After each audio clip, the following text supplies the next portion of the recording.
Nous nous trouvons ici au village préhistorique de Cambous, un village qui a été construit par des agriculteurs et éleveurs de moutons entre 3000 ans et 2500 ans avant Jésus-Christ et qui a été redécouvert par les archéologues, M. Canet en l'occurrence, un Montpelliérain, vers 1967, alors qu'un projet de lotissement devait occuper ce terrain. C'est à partir de ce moment-là que les fouilles ont commencé, réalisées par Henri Canet et par Jean-Louis Roudil, qui était directeur des Antiquités, et on a petit à petit mis au jour les vestiges que nous voyons ici. Ce sont des vestiges de maisons construites en pierre sèche. Elles ont une forme bien caractéristique de cette civilisation de la fin du néolithique du midi de la France, c'est-à-dire des maisons plus ou moins vastes, de forme rectangulaire, aux angles arrondis, possédant des façades arrondies, dites en abside, ainsi que la partie arrière de la maison qui est elle-même arrondie. La construction est une construction très soignée. Ce sont des pierres assemblées sans mortier, sans ciment, et qui sont réunies les unes aux autres par des techniques dites de pierre sèche, parfaitement maîtrisées par ces populations. On voit à la fois des pierres posées à plat et de grandes dalles dressées, particulièrement près des portes. Pour accéder à l'intérieur de ces habitations, il y a en général une porte ouverte en façade, mais lorsque ces maisons sont groupées, accolées les unes aux autres, c'est une des caractéristiques d'ailleurs de ce village, il y a parfois des portes qui permettent de communiquer d'une maison, d'un bâtiment à un autre.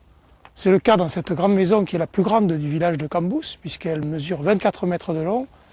On aperçoit ici une porte latérale et un petit couloir qui permet d'accéder à une autre habitation qui est construite selon un axe perpendiculaire à celle-ci. Mais d'une façon générale, on s'aperçoit ici que les maisons sont alignées selon un axe grossièrement nord-sud, et c'est la partie arrière de la maison qui fait face au vent dominant, le Mistral en particulier, qui est un vent assez violent.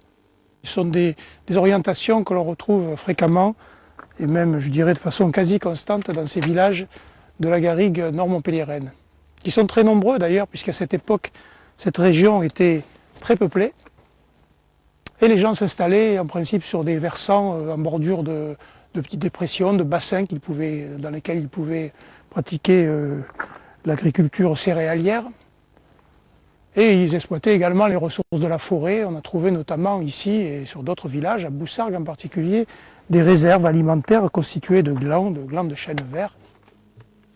Ce qu'on voit aujourd'hui, c'est le résultat d'une restauration qui a été faite de façon exemplaire, principalement par une entreprise de Nîmes avec laquelle nous travaillons depuis des années. Et bien qu'il y ait du mortier à l'intérieur des murs, et même du mortier injecté dans les joints, celui-ci est très peu apparent, ou même pas du tout apparent, et on voit que les murs sont parfaitement préservés, ne s'éboulent plus.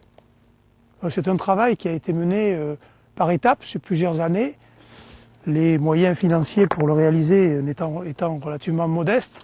Il a fallu procéder par campagnes successives pendant une dizaine d'années. Les maisons ont été restaurées les unes après les autres et on voit aujourd'hui qu'elles sont dans un très bon état de conservation. Cependant, il est très difficile pour le visiteur de comprendre ce que pouvaient être ces habitations, quels aspects elles pouvaient avoir lorsqu'elles avaient encore leur toiture. Aujourd'hui, on ne voit que la base des murs et on a du mal à imaginer comment étaient faites les parties en élévation au-dessus de ces murs.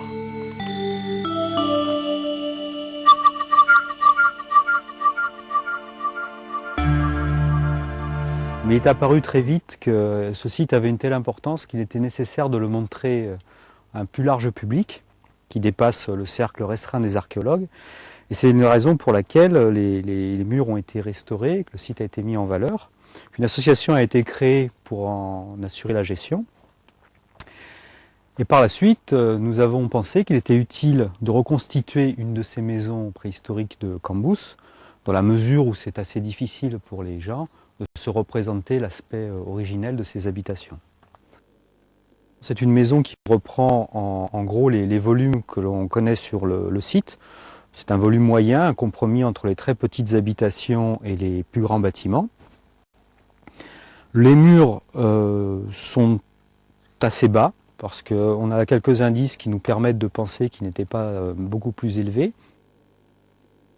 Il y a également à l'entrée de cette porte des dalles dressées qui maintenaient les entrées et qui soutenaient probablement les linteaux. On a d'ailleurs trouvé sur d'autres villages des linteaux effondrés au pied de ces dalles qui nous indiquent à la fois la hauteur des portes et l'endroit où était disposé le linteau.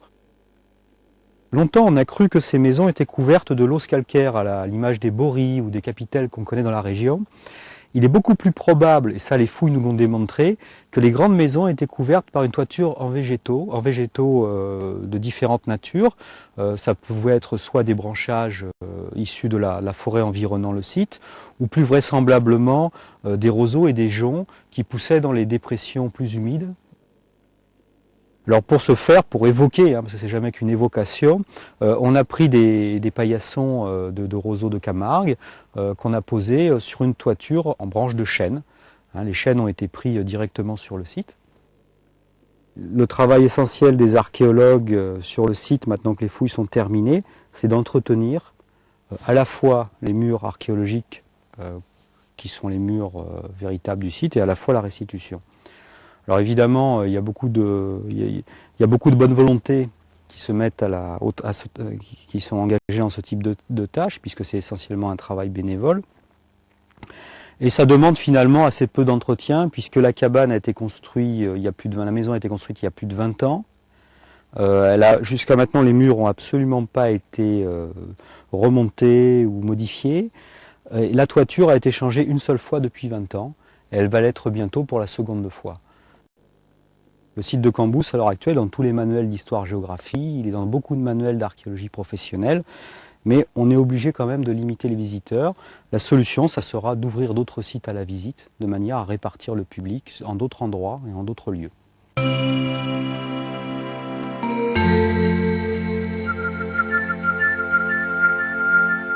Nous sommes sur le site de Boussargues, qui a fait l'objet d'une longue fouille programmée pendant plusieurs mois l'été.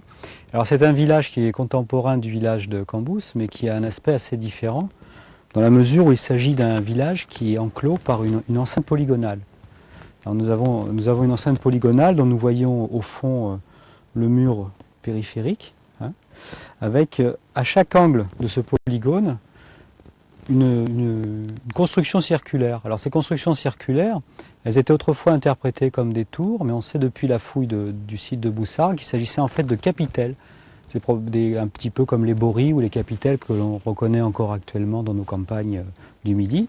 Et ce sont des très anciennes capitelles, puisqu'elles ont environ 5000 ans, un peu moins de 5000 ans, et c'est probablement parmi les plus anciennes que l'on connaisse.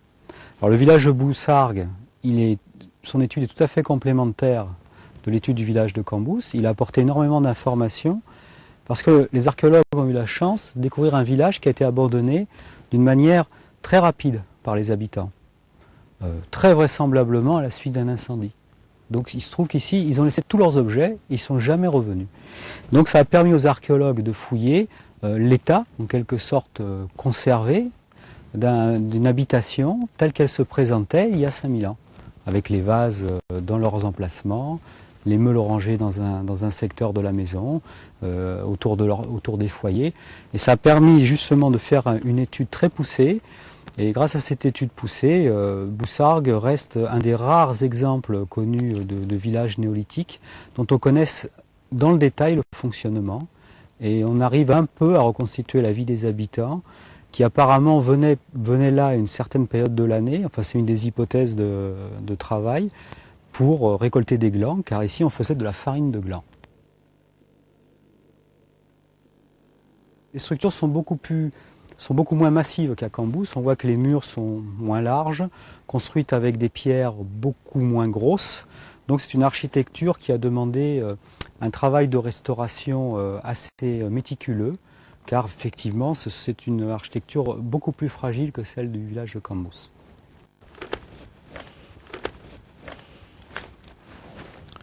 Comme l'a expliqué Luc Jalot à l'instant, ces murs ont été restaurés. Et effectivement, contrairement à Cambous, les pierres sont de volume plus petit, elles sont un peu moins régulières, donc c'est un travail plus délicat qui a été mené par Maurice Roustan.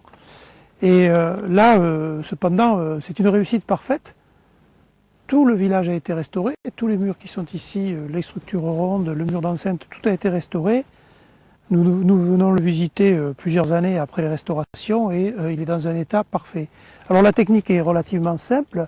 Comme ce sont des murs qui sont construits avec deux parements, donc un parement intérieur, un parement extérieur et un bourrage de cailloutis entre les deux, on vide en fait les parements et on les remplit à nouveau avec du mortier mélangé à des pierres, ce qu'on appelle un béton cyclopéen en termes techniques.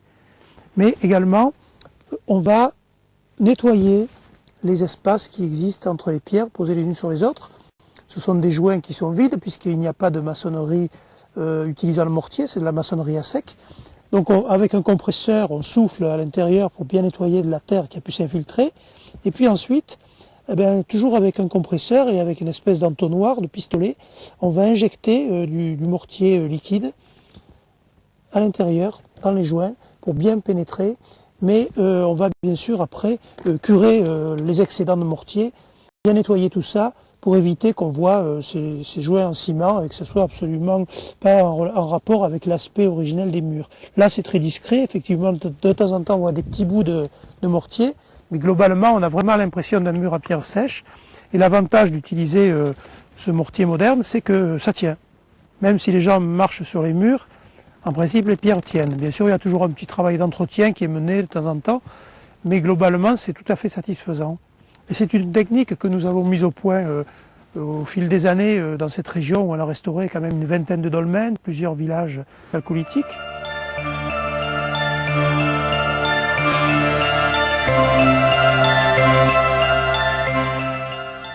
Ici je me trouve à l'intérieur de la chambre funéraire d'un dolmen, c'est-à-dire une sépulture collective du néolithique. Et ce dolmen était dans un piteux état. Nous l'avons restauré il y a une dizaine d'années. Il y avait donc une porte qui était en partie avec un pan droit de ce côté-ci, et ici avec une espèce de hublot, de semi-hublot. On peut imaginer que cette dalle se prolongeait au-delà, celle-ci aussi, et donc on avait une entrée aménagée avec une petite pierre de seuil que l'on voit ici, que nous avons remise en place. Ce monument n'est pas le plus spectaculaire ni le mieux conservé de cette région du Pic Saint-Loup. Nous en avons restauré un certain nombre, en particulier un des plus beaux, c'est le dolmen du Lamalou, sur la commune de Rouet, sur le Causse de l'Ortus. D'ailleurs, sur le Causse de l'Ortus, on a de grands monuments qui possèdent non seulement une chambre funéraire et un couloir, mais également un compartiment intermédiaire qu'on appelle l'antichambre, qui se situe donc entre le couloir d'accès et la chambre sépulcrale proprement dite. Dans ce cas, comme dans celui de Cambous, c'est également pour la vingtaine de dolmens que nous avons pu restaurer dans cet arrière-pays montpelliérain, nous avons dû expérimenter des techniques de consolidation, de restauration qui n'avaient pas été mises en œuvre jusqu'à présent. Donc avec notre ami Maurice Roustan, nous avons petit à petit amélioré notre travail, nous avons essayé de trouver la qualité des chaux la mieux adaptée à ce matériau. Et puis il fallait effectivement s'adapter à un matériau particulier, la pierre sèche. Il est vrai que les architectes des monuments historiques n'ont pas vraiment l'habitude de travailler sur ce type de matériaux et de maçonnerie. Donc là, nous avons dû nous débrouiller tout seuls. Je pense que le résultat est assez satisfaisant.